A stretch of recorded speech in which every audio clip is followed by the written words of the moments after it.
He was 73 years old, kneeling on marble while laughter fell like confetti around him, and the thing he did next made the room hold its breath. The mansion had been built to impress, high ceilings that swallowed sound and returned only polished voices, crystal chandeliers like frozen fireworks, rugs thick enough to smother footsteps. The party was the sort of celebration that announced power as loudly as the string quartet in the corner. Men in tailored jackets and women in gowns that caught light moved through bouquets of orchids and trays of canapés as if everything in the house belonged to them by right. The city watched when Ricardo Herrera threw a party. Invitations were currency, and every seat at his table was a statement. Manuel Sánchez had a different currency. He carried broom bristles worn to softness and a cloth that had followed his hands through 15 winters and summers. He wore a uniform pressed but humble, a name tag that had seen better days, and an air of a man who had measured his life in one simple accounting. Years of steady work for the Herrera household, pennies saved for grandchildren, prayers whispered in the quiet before dawn. He had arrived that evening with the dignity of someone who knew his place and did it well. He had been, for as long as anyone could remember, invisible until something needed cleaning. At first, it was a spill, a careless elbow, a tray tipped, a fine mist of champagne raining down onto Manuel's back. Someone laughed. Someone else licked their lips at the spectacle. Ricardo's laugh was the loudest. Alejandro, his eldest son, and the heir, visible in his broad shoulders and easy condescension, joined in, louder still. It spread, the laughter, a contagion of superiority. Someone lifted their glass as if to salute the show. They did not notice his pause, the way his hands tightened on the cloth. The orchestra's violins kept playing, the champagne kept flowing, and Manuel, soaked and stained, kept working. He did not demand satisfaction. He did not bend the pride of those around him with words or anger. He simply finished the job set before him, a care for order in a world that treated him as an ornament to be shuffled. A woman nearest him, Patricia Mendoza, a daughter of quiet conviction and one of the few guests who had offered small kindnesses in passing, reached for a napkin. Her eyes met Manuel's. She saw the tremor in his fingers, the wetness on his collar. She mouthed a quick apology on his behalf, then swallowed it under the weight of the room's mood. Manuel bowed his head, wiped slowly, and when the laughter rose again, he spoke only to a silence that was already prayer. Lord, give me strength. Thank you for each breath. Keep my hands true for David and the children. The words were small. They were the size of the man who spoke them. If the scene had stopped there, it would already have been a study in humiliation, but it did not stop. A guest, fond of theatrics and of jeers that read as fashionable, took the moment further. He poured the rest of his glass onto Manuel's head. The room found new delight in escalation. A cluster at the center applauded. Someone took a portrait photo. Someone, more cruel, live-streamed for friends who could not be there. A child of the host tittered. Another guest imitated Manuel's stooped posture for the pleasure of the circle. The sound of luxury and power built a canopy under which a man could be made small. Manuel's hands trembled. He could have walked away. He could have stood straight and demanded, "Why?" He could have answered with the sharpness of the betrayed. But the life he had carved had many such moments. There had been a slow accumulation of indignities. A slammed door when a tray was late, a whispered joke behind his back when he took too long to polish, and assumed ignorance when he offered to fix a squeaky hinge. Each had been a small stone in a pocket he had learned not to carry out loud. Instead, he bent lower over the spill and muttered, "Father, keep me gentle. Help me not to sin by my tongue. Give me grace." You could say it was humility. You could say it was resignation. You could say it was something else entirely. The truth sat in the corners of his eyes, a patience woven with purpose. Manuel worked to pay for medicines, for a roof, for a boy named David who loved math and had a worn notebook full of sums. He worked because the future of his grandchildren was a promise he had made to his late wife at a bedside that smelled of lemon and antiseptic. I will make a way. That promise had become his prayer, his ledger. When the laughter dimmed to oaths against the dignity of his life, Manuel did what he had always done. He took the smallest instrument and continued to polish.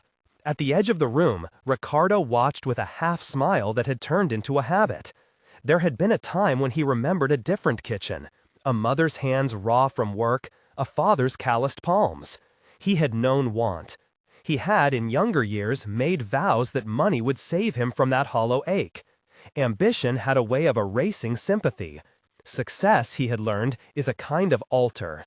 It demands sacrifices of sentiment, and in exchange it offers influence. With wealth, he had discovered, one could sculpt even social conscience. He now wore his money the way others wear medals, and sometimes the medals got heavy enough that stomping on anyone who reminded him of his former self felt like removing an uncomfortable weight. Ricardo's memory drifted that evening, not to the exact face of his father, but to the flash of hunger that once had been a constant hum beneath his life. He remembered pockets of bread, nights illuminated by a single lamp, his first check deposited into a bank account that looked, from a distance, like security. He worked because the future of his grandchildren was a promise he had made to his late wife at a bedside that smelled of lemon and antiseptic. I will make a way. That promise had become his prayer, his ledger. When the laughter dimmed to oaths against the dignity of his life, Manuel did what he had always done. He took the smallest instrument and continued to polish. At the edge of the room, Ricardo watched with a half-smile that had turned into a habit. There had been a time when he remembered a different kitchen, a mother's hands raw from work, a father's calloused palms. He had known want. He had, in younger years, made vows that money would save him from that hollow ache. Ambition had a way of erasing sympathy. Success, he had learned, is a kind of altar. It demands sacrifices of sentiment, and in exchange it offers influence. With wealth, he had discovered, one could sculpt even social conscience. He now wore his money the way others wear medals, and sometimes the medals got heavy enough that stomping on anyone who reminded him of his former self felt like removing an uncomfortable weight. Ricardo's memory drifted that evening, not to the exact face of his father, but to the flash of hunger that once had been a constant hum beneath his life. He remembered pockets of bread, nights illuminated by a single lamp, his first check deposited into a bank account that looked, from a distance, like security. He had no idea where the journey would end. He only knew he had to begin. Ricardo had his own flashbacks, different but equally formative. He had once stood in a line at a factory gate and watched men with flat eyes disappear into heat and clatter. He had once wiped his brow with a sleeve and promised himself never again. That oath had driven him to investments and cold meetings and the formula that built empires. Somewhere along the climb, the face of the worker became a variable in spreadsheets rather than a person to be treasured. Success requires decisions, and decisions require simplifications. The one about workers became an economic calculus. The human detail, the sore hands, the late-night prayers, dimmed under projection graphs and quarterly reports. The party pressed on. Courses arrived and left. A pianist found a song that suited the crowd's appetite for nostalgia. Servers kept circulating, their expressions schooled to neutral. Glasses clinked like abundance. The chandeliers threw speared shafts of light that found only those at the center. When the laughter returned to Manuel, it was softer and more malicious. Someone placed a napkin over his head like a crown of shame. A guest began to recite jokes about cleanliness as if it were a character flaw rather than an honest trade. Alejandro staged a mock bow, and the crowd mimicked him. Each humiliation pulled at something inside Manuel. He could see, in brief flashes, his grandchildren sleeping with their faces turned toward dreams. David's arithmetic notebook rose in his mind like a talisman. He remembered a winter's night when his wife's hand had found his and whispered, "We give what we can." He repeated the prayer he had always used to steady his voice, words polished by time. Lord, do not let my heart harden. Help me to meet their sin with mercy. Let my hands do what they must, and let my steps be steady. Prayers like that do not always resolve conflict the way the world demands.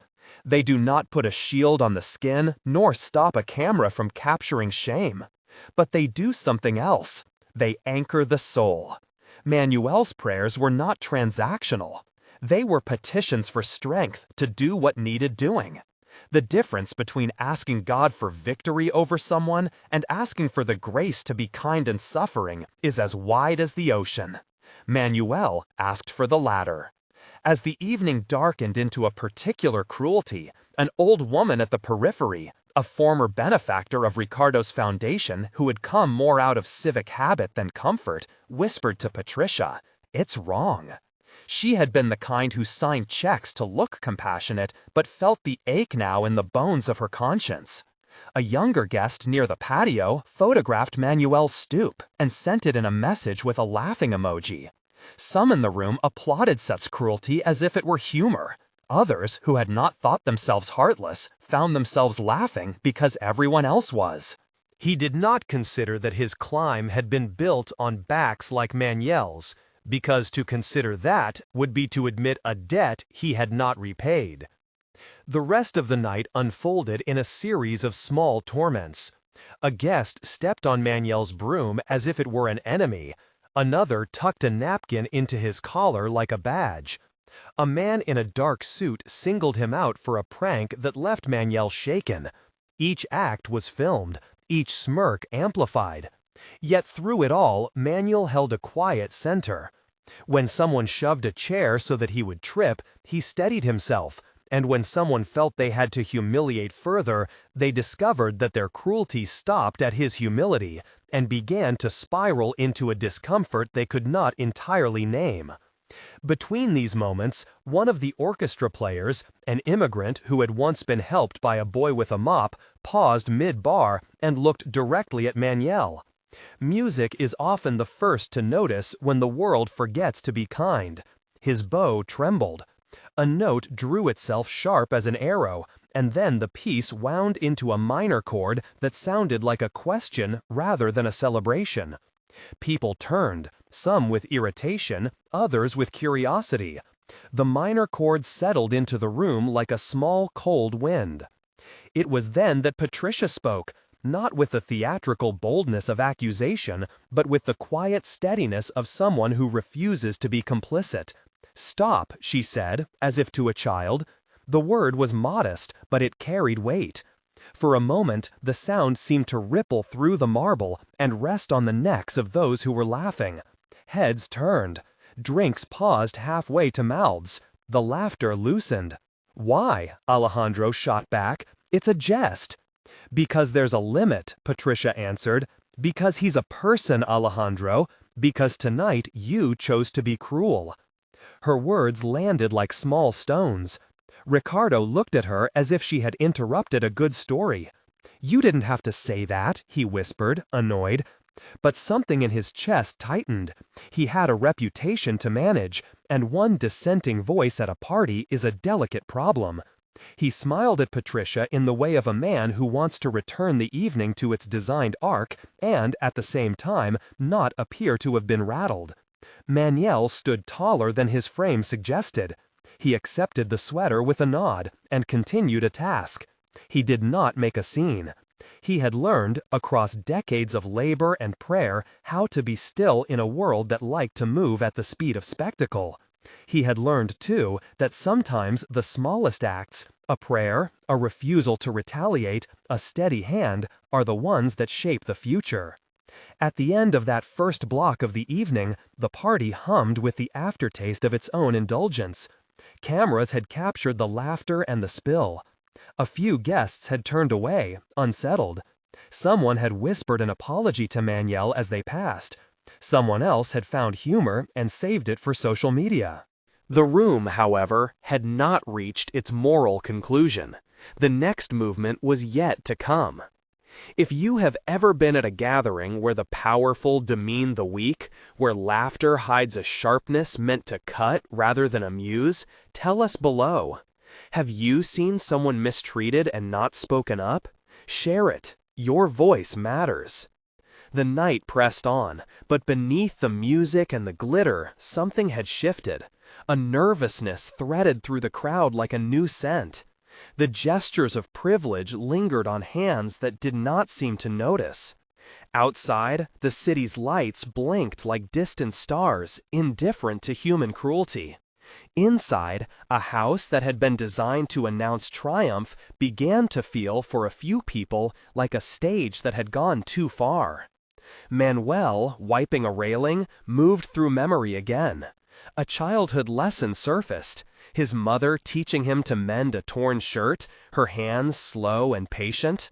"Make it right," she told him. "If you can fix the tear, do it. If you cannot, be kind to the one who wears the shirt." That lesson had become a kind of theology for him. Do the small right thing where you stand. Across the room, Ricardo felt a niggle. It was not full repentance. He was not yet ready for that. It was a question, brief and sharp, that flared when a man is surprised to see a reflection of a lost self. Did you become this by accident or by choice? He pushed it aside with a cough, then laughed loudly at a remark about a business rival. Alejandro noticed the change, but not the reason. He merely adjusted his grin to match his father's. The world of a mansion is a world of rehearsed manners. People here know how to skate over discomfort. But the edges of the night had begun to fray.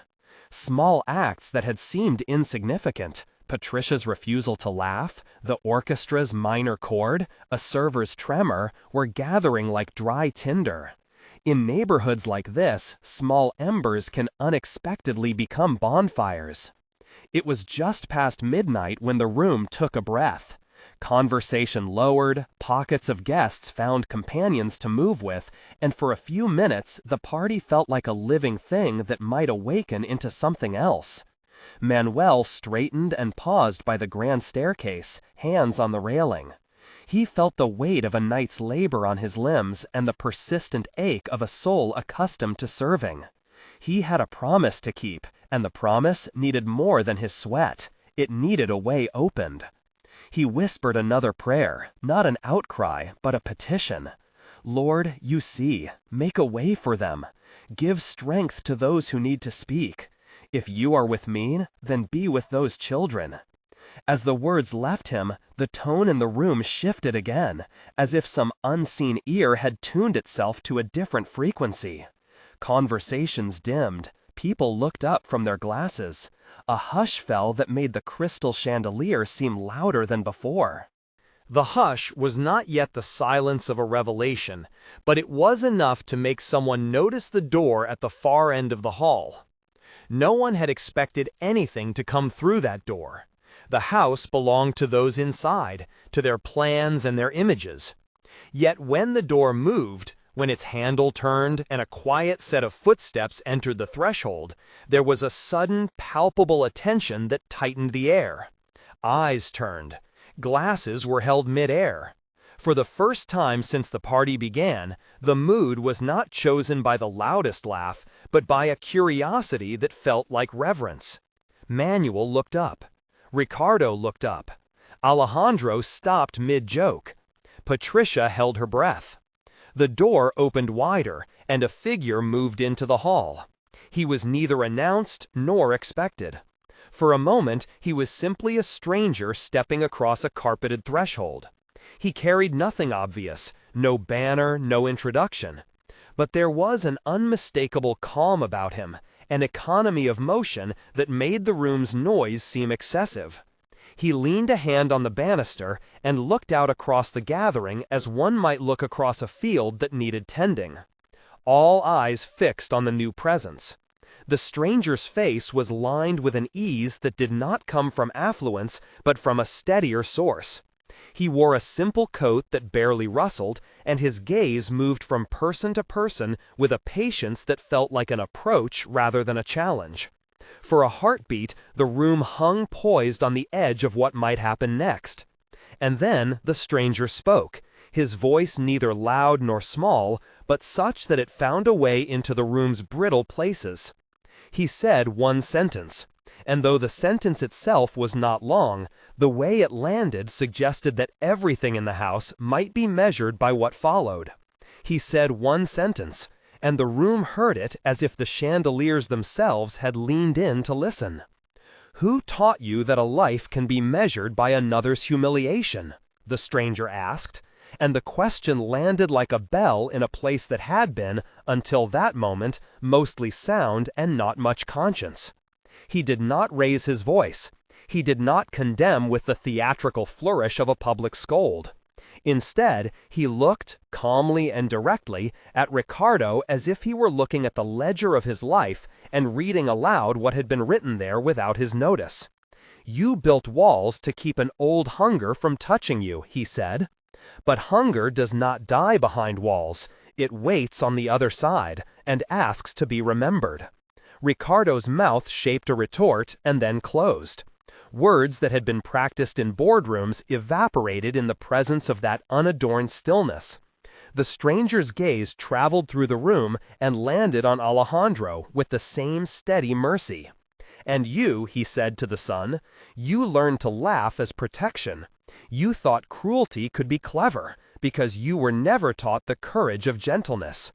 The stranger's gaze traveled through the room and landed on Alejandro with the same steady mercy. "And you," he said to the son, "you learned to laugh as protection. You thought cruelty could be clever, because you were never taught the courage of gentleness." Alejandro's laugh, which had often been louder than his thinking, died somewhere between the chandeliers. He shifted his weight, the effect of a man who suddenly discovered an unfamiliar weight on his own chest. Around the room the comfortable performance of superiority faltered. Empty applause paused mid-air. The stranger did not only speak to the proud. He walked across the marble toward Manuel with an unhurried step that seemed to make each footfall more meaningful than any music in the room. He reached for Manuel's broom, not to mock, not to pose, but to help pick up the scattered glass someone had carelessly sent spinning. The movement was ordinary, sweeping up glass, and yet it looked like something sacred because he did it without grandstanding, and he did it with reverence. When he knelt, the room caught its breath. The man had the humility of someone who understood the weight of ordinary tasks. He used his hands to gather the shards and to wrap them in a napkin with a care that made the onlookers feel as if an invisible standard had been set. How we treat the smallest thing is how we measure our greatness. "Why is this man treated like a tablecloth someone can toss away?" the stranger asked softly, more to the room than to Manuel. "Why do you think your applause makes you larger?" A ripple moved through the crowd. Cup holders shifted. A woman clutched her clutch as if it were armor. Fernando, whose life had been a careful balancing act between public virtue and private compromise, felt the question as an accusation aimed not only at the party but at his easiest choices. He had made speeches about dignity, he had smiled for cameras, but tonight his smile faltered because power had been chosen over people when it would have been easier to be brave. Patricia, who had been the quiet moral engine of the evening, could not hold back any longer. She stepped forward, breath caught, and spoke in a voice that had the steadiness of someone who had been practicing small acts of courage for years. "Look at him," she said. "Look at what we've been doing." Ricardo bristled, then softened as the stranger continued, not to humiliate but to illumine. "You remember the taste of bread when you were hungry," the stranger said. "You remember promises you made in the dark. Those memories are not contracts to the past that give you license to hurt in the present. They are invitations to compassion." Ricardo's chest tightened. In the pattern of his mind, there was a memory he had not visited in years. A cramped kitchen with a lamp, a father who had once told him not to forget. He heard the words of that father, words spoken in a voice that had no money to back it, and felt foolish for having built an identity so sure it had to dominate others to be secure. There was shame, but shame like a seed that might yet produce something good.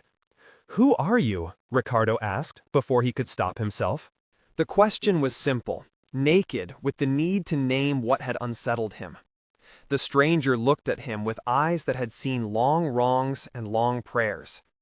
"I am one who remembers," he replied, "one who has sat with those who were unseen." He did not say his name the way men give names to acquaintances. There was a depth in his reply that was less about revelation and more about leaving a space in which people could answer what had been asked of them. The room held a strange, suspended intimacy. Some guests shifted, ready with excuses. Others bowed their heads. There were those who would later insist their discomfort was mere theatrics, but in that immediate, thin place between one word and the next, truth was doing its slow work. Manuel did not look at the stranger with expectation of a miracle. He was not the sort of man who measured God by spectacles. He looked at him as if at a neighbor, with a weary, careful curiosity. "I have worked here for 15 years, he said plainly when the stranger inclined his head. "I have a grandson who likes numbers. I pray each night that something opens." He spoke simply, the way truth often speaks when it is not dressed in performance. The stranger listened and then lifted his eyes to the room, as if asking them all to hear the real account of what justice looked like. "Look at him," the stranger said, and allowed the room to really look. The small scars on his knuckles, the way his apron had been mended at the elbow, the steadiness of his hands. A guest at the back muttered that the spectacle had lasted long enough. Someone else called for music to resume. But the stranger's presence had altered the scale. His silence was like a pivot. It made the unjust feel smaller and the wounded more visible. "Do you know the name of his grandson?" the stranger asked, and there was no cruelty in the question, only a way of restoring detail to a life that had been flattened by jest. Ricardo found his mouth open. "David," he heard himself say, as if a secret came through someone else. "David," the stranger repeated, and then he spoke words that reached into Ricardo with a familiarity that hurt. "Name him in your plans," he said. "Let his future be the measure of how you will live from this night." There, in the hush, the stranger did something else. He did not demand wealth to be given simply because he could. He demanded response. He asked for a repair that would be visible and sustained. "Confession without repair is a kindness to the conscience, not to those who were harmed," he said. "Are you willing to make your sorry a beginning instead of an end?" People shifted. In the silence, a chair scraped louder than it should have. Alejandro swallowed and felt the old reflexes of entitlement recoil. Fernando's hands tightened on his glass. For a moment, nothing happened. Then Ricardo, who had been the loudest in laughter earlier, found his voice trembling towards something else. "I'm sorry," he said, the words small but breaking like ice. "Manuel, I am sorry." It was not a lawyer's apology. It was the raw first sound of a man cracking open. Applause did not come. There was something too serious now for applause. Alejandro stared at his father's face and felt, with a child's clarity, the distance between what he had been taught and what his heart was now discovering. He stepped forward, hand useless in his pocket, and found he could not make the small jokes that had once made him feel safe. "I should have stopped it," Alejandro said. "I didn't. I'm sorry." Fernando, who had weighed the political cost of each smile across a lifetime, felt a new calculation unsettle him. Honor. He bowed his head and said as gently as he could in a room that valued public appearance over inner integrity, "I was wrong." Other guests followed. Some names were said with the shorthand of social regret. That was inappropriate. While others, moved by the stranger's presence, said more. A woman whose laughter had started the cruel chain found herself at Manuel's side with a box of new shirts and a red face. A man who had filmed the prank erased the footage in front of the group and quietly asked Manuel if there was anything he could do right then. These were not grand reversals. They were immediate, human acts of repair. The stranger, having listened and seen the first fragile signs of repentance, did not demand theatrical penance. He showed instead how to humble the tall. He took a napkin from a passing tray and began to wipe the fingerprints from a silver tray near the stair. The gesture was ordinary. In the hush, it read like scripture. Humility, he said, not to the room but to the small audience near him, is not a performance. It is a willingness to bear the small work that restores.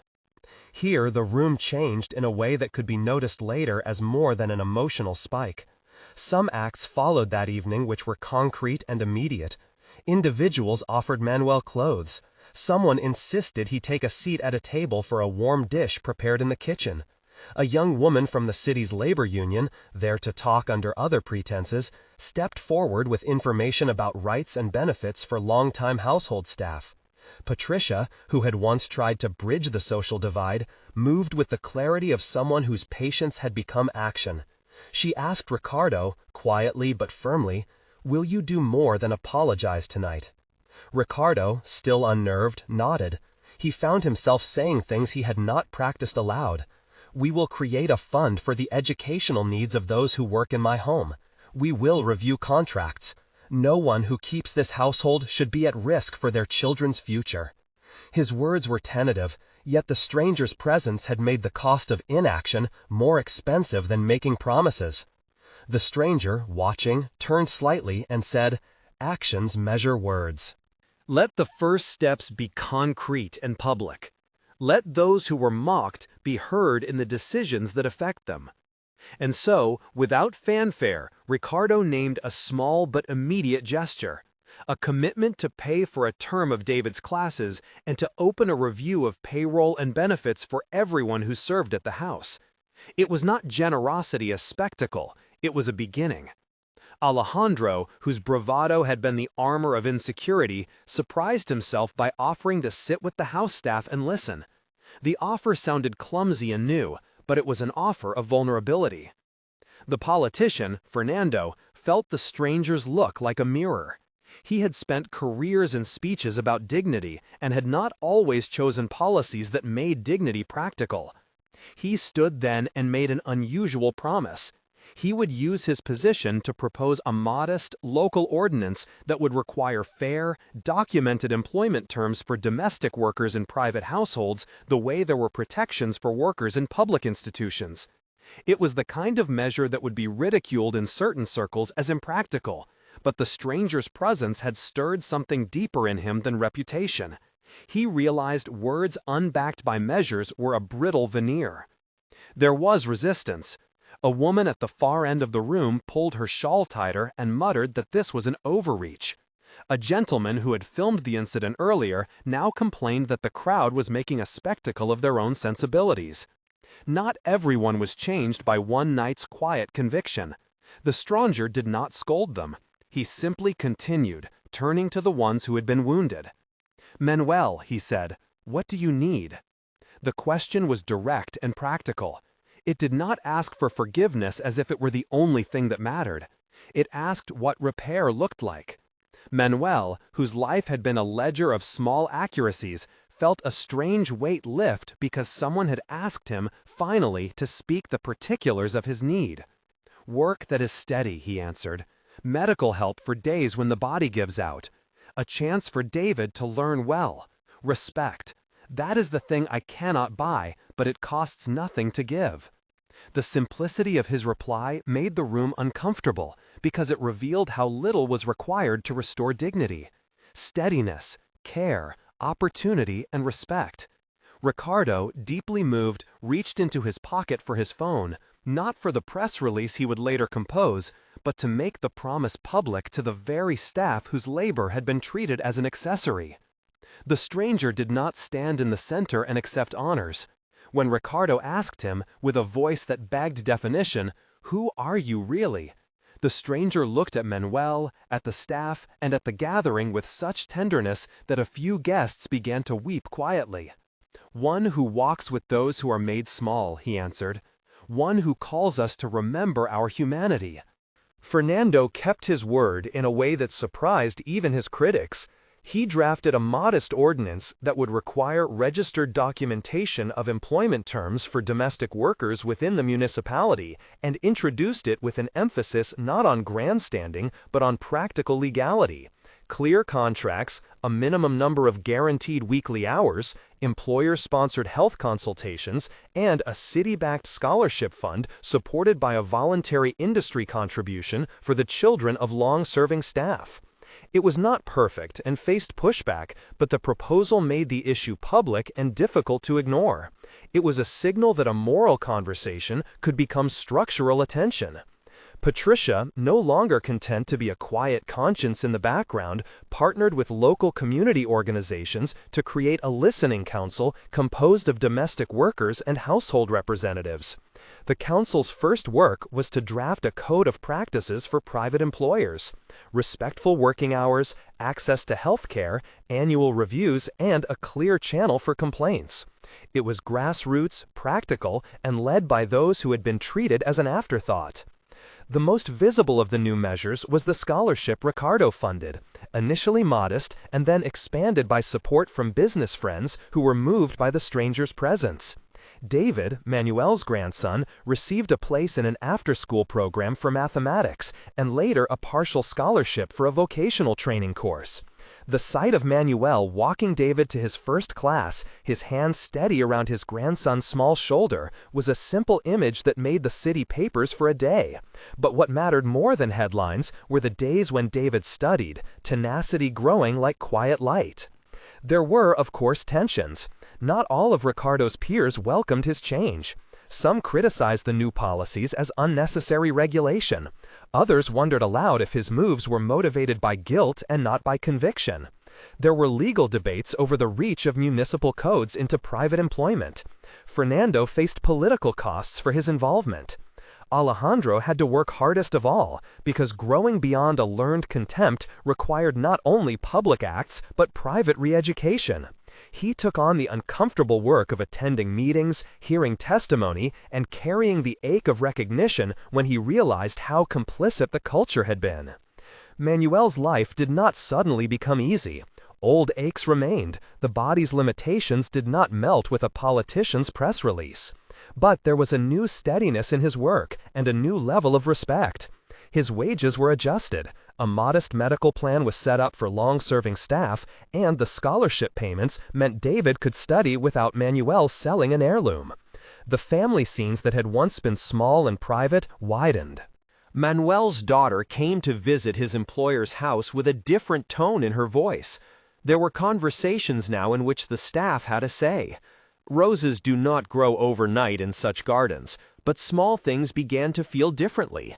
Greetings with eye contact, an invitation to the staff's family day at the home, the presence of a worker representative at quarterly meetings. The narrator returns to reflect because story needs meaning, and because we are not only recounting facts but inviting hearts. There is a thread in Scripture that runs through gatherings and teachings about the least and the smallest. We remember parables where a Samaritan, surprising the expected, tends a wounded stranger, and a teacher who washed feet to show that true authority often moves through service. Such parallels are not proof of a formula, but are signposts. When compassion arrives among cruelty, it looks like feet being washed and food being shared. We may not all be agents of sweeping policy, but we can be instruments of daily dignity. 1 month after the night at the mansion, Manuel received an invitation to a small ceremony in the garden. It was not a gala. It was a brief morning meeting with coffee and bread where Ricardo read aloud a letter of commitment he had written to the staff. Alejandro stood with him, looking more tired than triumphant, and Fernando attended with a handful of municipal notes.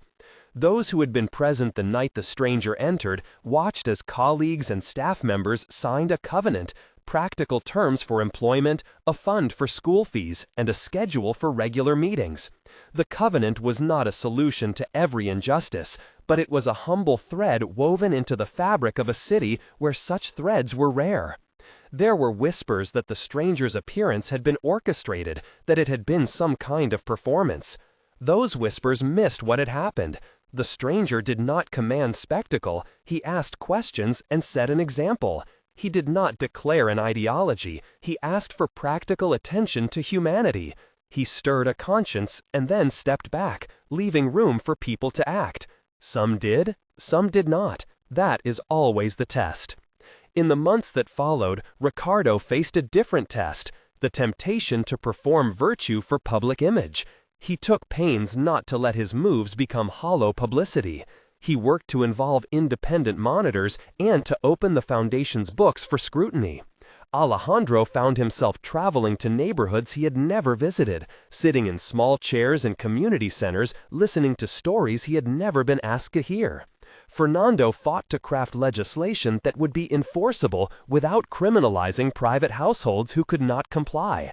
He sought a balanced approach that respected dignity without trampling on families. Patricia found new courage and began to train house staff in leadership so they could advocate for their rights in a measured, empowered way. As the months stretched into a year, the change became less about one man and more about a pattern. Other households, stirred by conversation and by local press coverage, began to examine their own practices. A small group of businesses formed an alliance to fund after-school programs in neighborhoods where domestic workers lived. A local newspaper ran a series on the dignity of domestic labor that forced conversations across dining tables. These ripples were not the tidal wave that some might have hoped for, but they were real and persistent. We must not mistake ripple for miracle. A ripple is not eternity, but ripples can cross rivers and reach shores that otherwise might never have known tenderness. The stranger had catalyzed something, not by magic, but by exposing the possibility that people could choose another way. That choice took effort. It asked for new policies, new habits, and sometimes for people to own up to the ways they had slipped into cruelty without thinking. There were hard days when plans fell short, when bureaucracy stalled a stipend, when a politician's rival tried to smear Fernando's motives. But even those setbacks became a part of the story. Honest work to keep promises is often messy. The most moving evidence of change came from small domestic details. A young woman who had been Manuel's co-worker for 20 years received surgery funded in part by the emergency medical pool created by the household's revisions.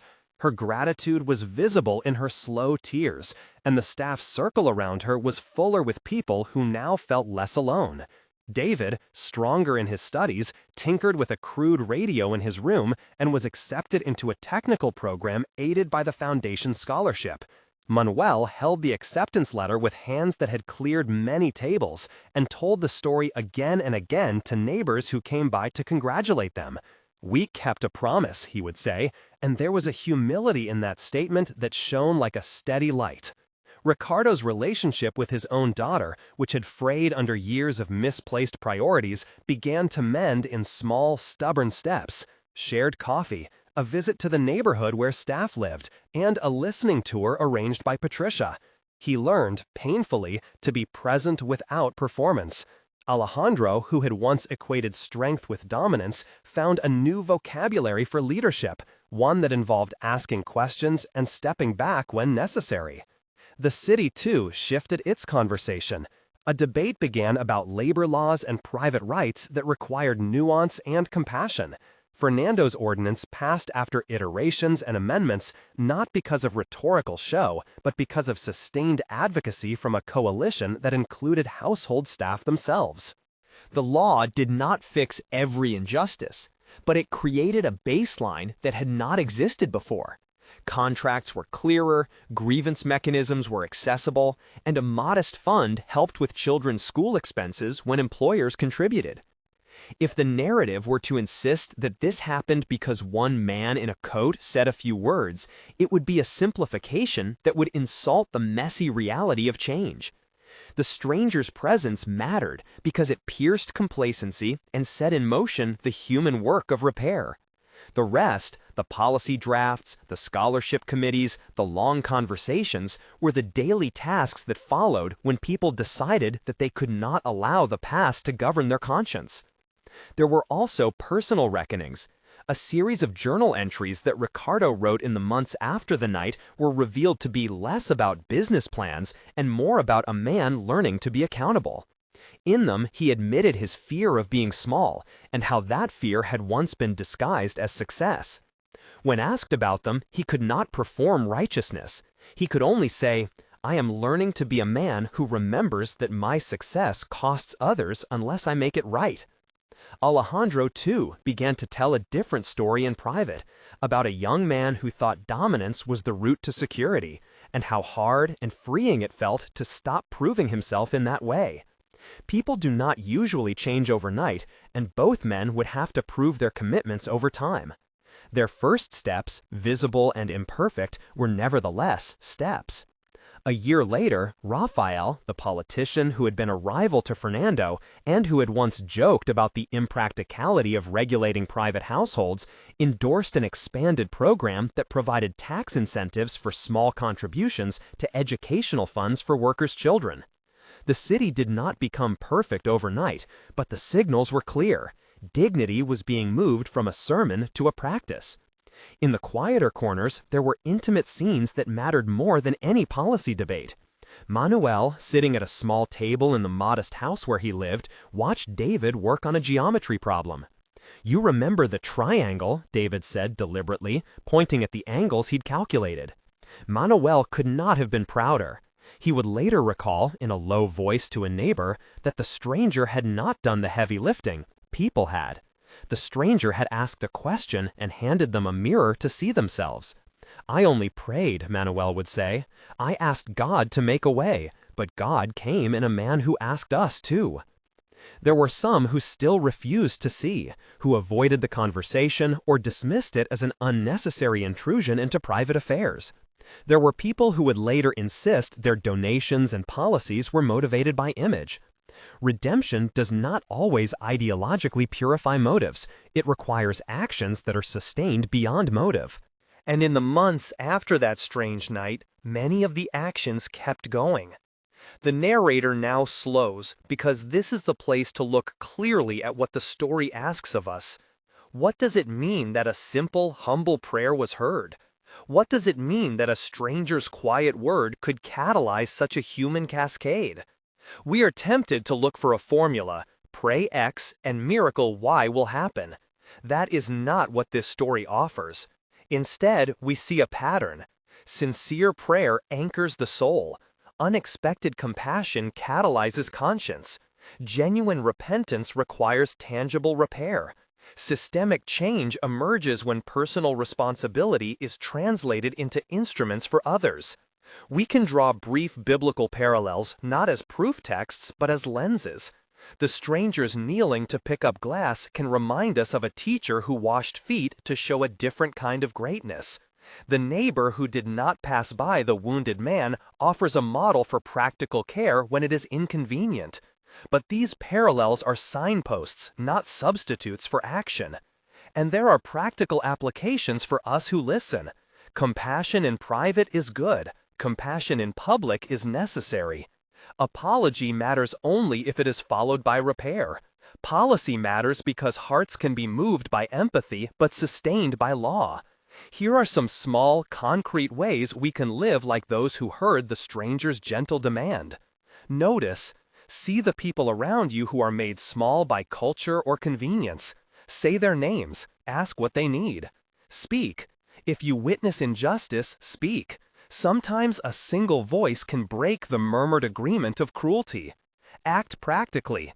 Give time, money, or expertise to make education, healthcare, or legal support available. Advocate for policies that protect workers' rights. Listen and empower. Create spaces where those affected can speak and help design the solutions. Do not presume that your idea is the only fix. These steps are small, but they are the practical shaping of dignity. As the story moves toward its close, we return to the people who had been most directly affected. Manuel continued to work. He was not given a prize for suffering. He found steadier hours and a respect that meant he could speak in staff meetings and be heard. David finished his course and later enrolled in technical school with a mixture of curiosity and grit.